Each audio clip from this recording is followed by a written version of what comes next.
NTSB cites inexperienced pilot using cell phone in Ohio River tow incident.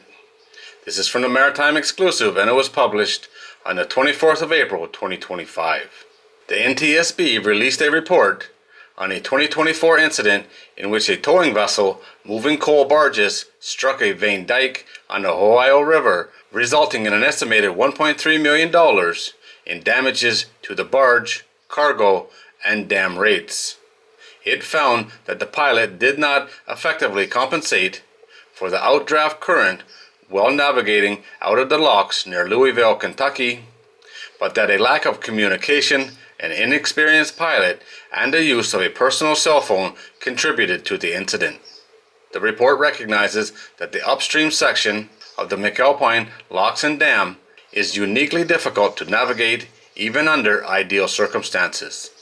It highlights that there has been 9 reported incidents in the area involving tow vessels since January of 2020, totaling over $2.7 million in property damage. Lock canal entrances near dams present unique hazards for vessels transiting inland rivers. Fast-moving river water near low-flow canal waters can produce outdraft currents. Mariners should thoroughly assess the potential impact of outdraft currents when entering or exiting locking channels. Vessel horsepower and vessel handling should be carefully considered. In this instance, the tow vessel Amber Brittany, built in 1982 and 138 feet in length, was pushing 15 loaded coal barges along the Ohio River. On March 8, 2024, the vessel was waiting its turn to enter the McAlpine Locks when the captain was relieved by the pilot. The captain and pilot discussed the upcoming locking procedure and transit strategy.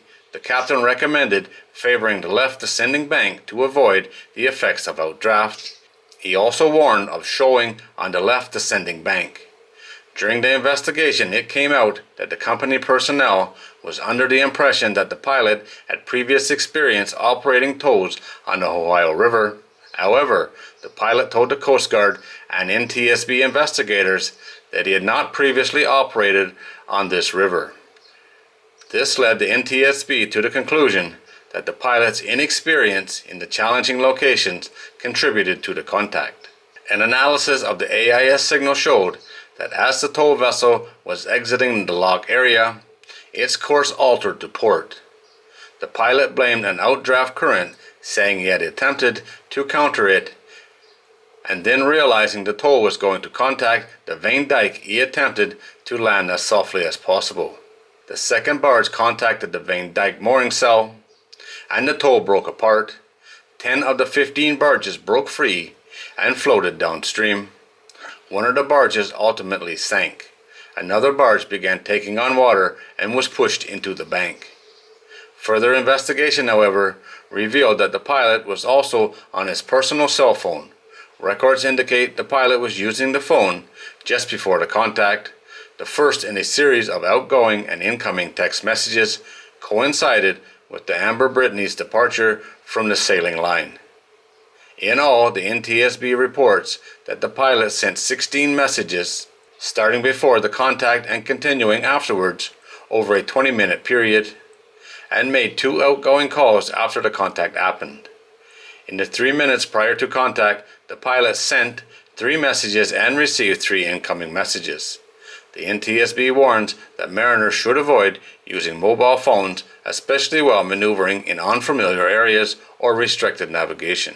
Using cell phones and other wireless electronic devices has been demonstrated to be visually, manually, and cognitively distracting. Talking on cell phones can have serious consequences in safety-critical situations, and sending or receiving text messages is potentially even more distracting than talking, because texting requires visual attention to the display screen on the device. This is not the first time that personal cell phone usage has been documented during incidents.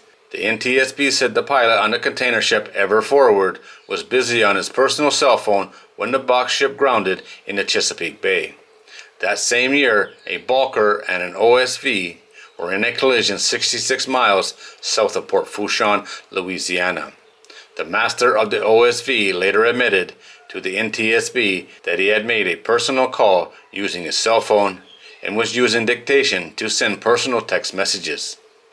At the same time, the second officer on the bridge of the Balker was also distracted while he had begun printing updates for the electronic navigation charts and digital publications.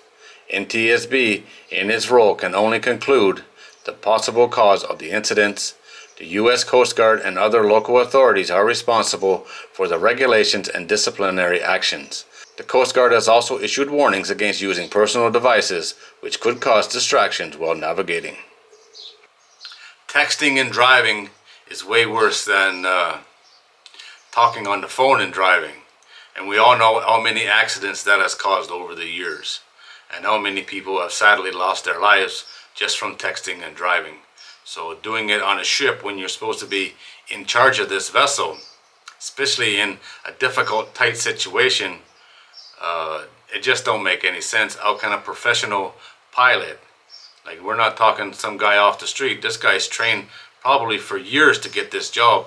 Why would he take such a risk? Why would he do something like that? It doesn't make any sense. And he was new to this river, a very difficult river according to the NTSB. So he really screwed up, in my opinion. He just needed maybe 10 minutes of a clear head and undivided attention to get through this section, and then he could have played with his phone all day. It doesn't make any sense. Sometimes you just got to put the phone down and do what needs to be done. But this is why these reports are so important. They get to the bottom of it. They're not out to do anything other than to find out exactly what went wrong and how to prevent it from happening again. Alright guys, there it is. As always, thanks for watching. If you're new here and you like these kind of videos, don't forget to subscribe before you leave, and I'll see you on the next one.